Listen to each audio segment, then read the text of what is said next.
lo que te voy a presentar rápidamente para que te des cuenta que en la red tienes una infinidad de materiales que te podrían ayudar en tu práctica docente. Mami. Este primer material, ¿cuál es la forma que tendrían las tablas de multiplicar? Suponte que tú estás en primaria y quieres motivar a tus estudiantes y entonces tienes aquí los 10 dígitos del 1, más bien del 0 al 9. Y aquí tienes la tabla del número 2 y tienes dos deslizadores. Cuando tú deslizas y dinamizas esto, te das cuenta que formas una cardioide. Una de tus ideas, digamos, que vas a tener que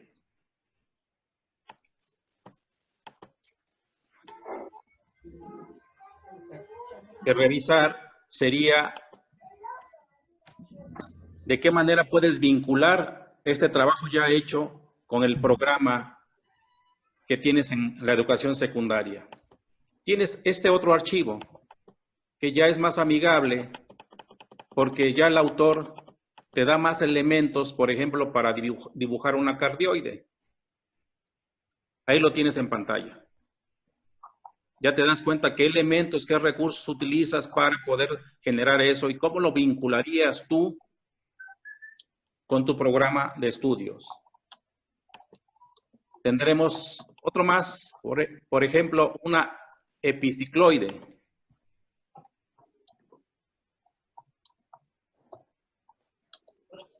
O por ejemplo,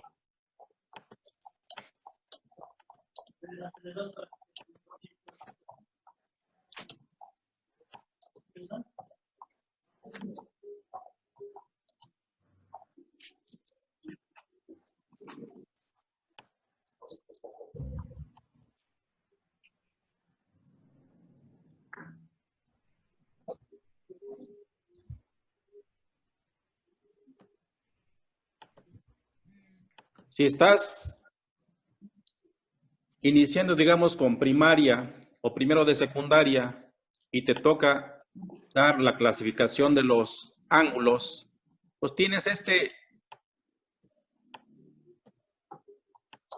nuevo archivo.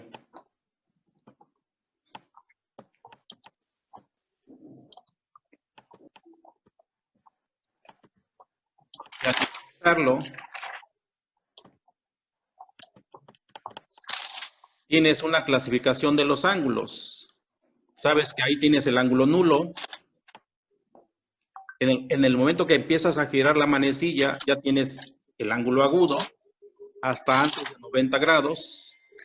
Cuando llegas a 90 grados, pues ya tienes un ángulo recto. Cuando pasas de los 90 grados, tienes un ángulo obtuso. Cuando llegas a 180 grados, pues tienes un ángulo llano o ángulo de lados colineales. Cuando rebasa los 180 grados, tienes un ángulo entrante o ángulo convexo. Y cuando llegas a 360 grados, es un ángulo perigonal o ángulo de una vuelta. Tienes, por ejemplo, este archivo que está también en la red. Y ahí tienes, como para la clasificación de los números, el número primo, los números compuestos y el número unitario. Por ejemplo, sabes que el 8 tiene como divisor el 1, el 2, el 4 y el mismo 8. 4 divisores. Sabes que no es un número primo, que es un número compuesto. Por ejemplo, el 9. El 9 tiene de divisor el 1, el 3 y lógico el 9. Tampoco es número primo. Por ejemplo, este es un número primo que nada más tiene 2 divisores. Entonces, te ayuda para repasar conceptos de números primos, etc. Vámonos a un software ya conocido por ustedes, la fórmula de PIC para áreas. Si estás, digamos, en segundo de secundaria, tercero de secundaria, ya tienes un archivo en donde sabemos perfectamente que la letra I son los nodos que están al interior del área y la letra B son los nodos que están en la periferia de la figura geométrica. Por ejemplo, aquí tienes 1 unidad, 2 unidades, 3 unidades, 4 unidades. El área es de 4 unidades cuadradas. No hay pivotes o no hay clavos al interior, es 0, el ahí. Y tienes 10 clavos en la periferia. 1, 2, 3, 4, 5, 6, 7, 8, 9 y 10. El archivo ya está hecho. Tú puedes jalar, digamos, un vértice y ahí tienes algo diferente. Tienes cuántos internos, 1, 2, 3, 4, 5 y 6, que es este 6. Y siguen siendo 10 en el perímetro. El área es de 10 unidades cuadradas. Tú puedes hacer modificaciones y buscar más áreas, etcétera, etcétera. O sea, el archivo ya está hecho. Bien. Pasemos a segundo, tercero de secundaria o primero de prepa o hasta segundo de prepa. Funciones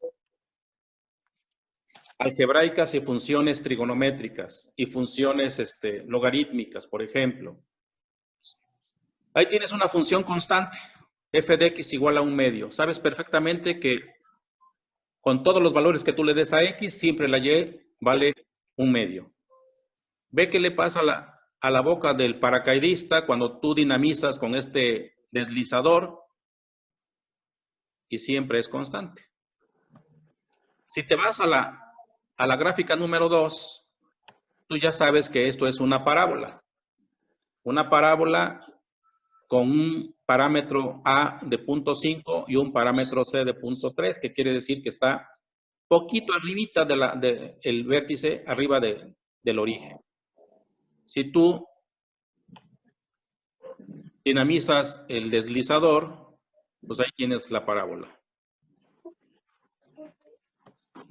El número 3, que ya es una función cúbica, también que no pasa por el origen porque tiene este 0.5. Tú puedes cambiarle también los valores, o sea, puedes trabajar con ello, ver conceptos, y ahí ya, al quitarle eso, ese valor, ya estoy diciendo que esa gráfica va a pasar por el origen. Y es una función cúbica. Ahí está. Tu trabajo será cómo relacionas tu programa con estos archivos que ya están diseñados en la red. Es decir, cómo diseñas tus consignas y tus confrontaciones para poderlo llevarlo al aula. La número 5, la número 4, que es una función trigonométrica, en donde ya tiene una amplitud y ya tiene un desfase. Igual, lo mismo. Ahí está la función seno. La siguiente, el coseno. Igual, tiene una amplitud de 0.5 y tiene un desfase. Ahí está la función coseno. La número 6, que ya es una función logarítmica. La número 7, que sigue siendo otra función logarítmica. Y las 3 restantes, que son de valor absoluto.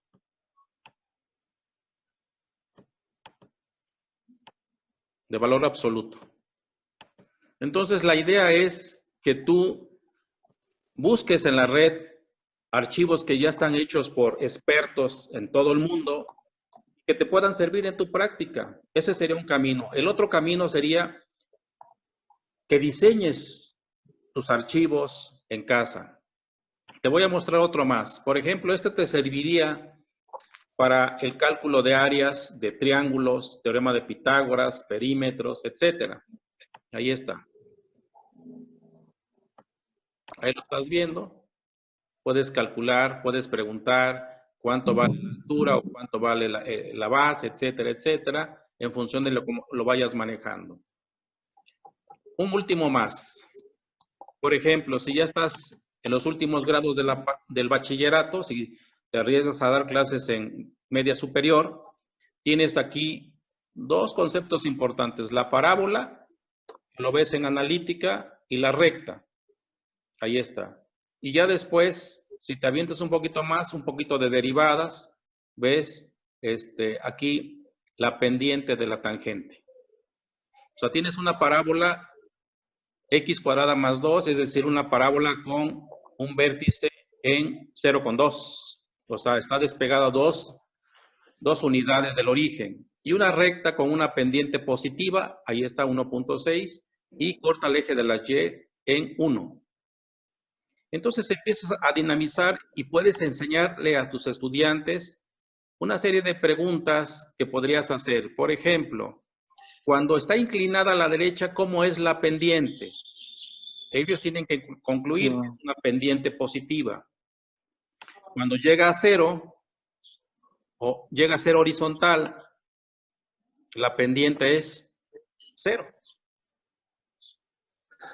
O cuando la inclinación es a la izquierda, la pendiente es negativa. Entonces puedes rescatar muchos conceptos en el manejo. Tú en la parte izquierda tienes las funciones, tienes parte de lo que hicieron ya los expertos y que tú podrías revisar a grosso modo en casa con mucho más tranquilidad. Y tu trabajo es tu planeación para poder diseñar propuestas didácticas con algo que ya está hecho. Otro camino es que te sientes y pienses de qué manera podrías llevar el contenido que te toca dar en alguna jornada de práctica. Bien, con estas ideas quisiera hacer la primera pregunta a, en este caso, a Leonel. ¿Qué reflexión te deja esto? Bueno, profe, yo creo que enseñar las matemáticas con ayuda de la tecnología nos da digamos que un poder gráfico, porque nos posibilita el acceso como en este caso, digamos que sean modelos visuales. Y creo que influye mucho en el proceso de aprendizaje de los estudiantes. Ok. A ver. Sayuri, ¿qué más me puedes decir con respecto a lo que viste?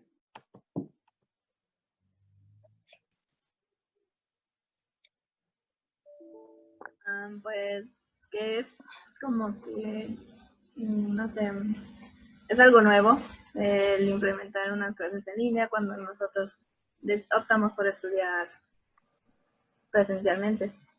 Pero también es padre ir aprendiendo diferentes formas por cualquier circunstancia que suceda en el entorno. No contestaste la pregunta. Con relación a lo que yo te mostré, ¿qué reflexión te deja?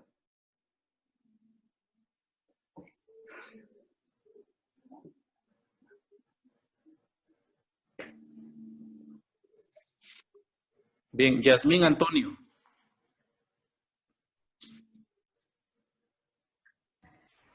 ¿No está Yasmín Antonio? Sí, aquí estoy. Bueno, en mi caso, creo que ¿Cómo va creciendo? Necesario que no sé. crear No nuestro sé propio cómo decirlo. contenido. Sí, creo que estaría muy bien que lo hiciéramos para tener bases, pero también hay mucho material que ya está hecho y que podemos enriquecer poco a poquito, que a lo mejor nos cuesta ahorita, son cosas nuevas, entonces nos va a costar mucho, pero si empezamos a implementarlo poco a poco y empezamos a crear un proceso, dentro de unos meses o más adelante vamos a tener mucho material que podamos compartir con los alumnos. Ok. Xochitl Morales, ¿qué dices al respecto?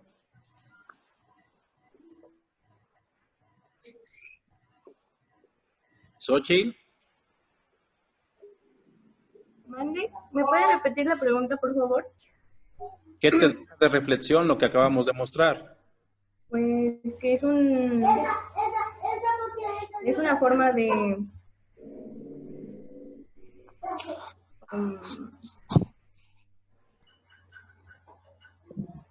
¿Sí?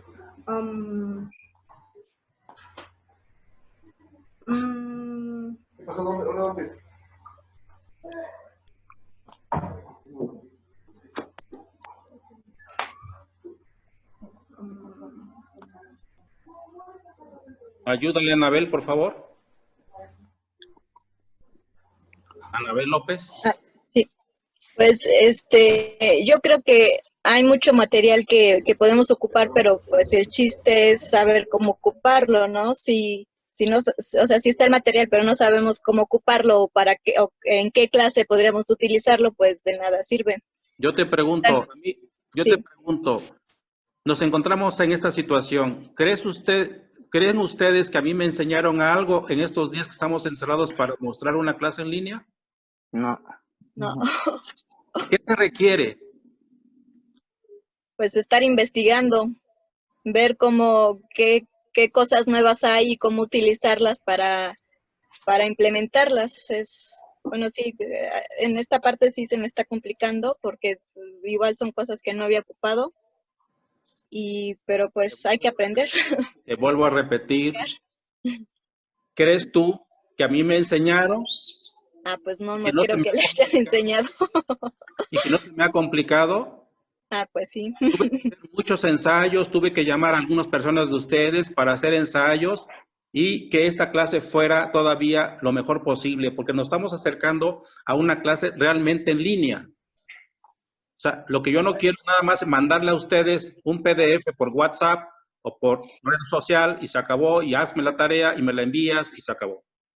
Eso no es una clase en línea. O sea, yo creo que como maestros debemos tener el compromiso, como lo decía el video al principio de la clase. Bien,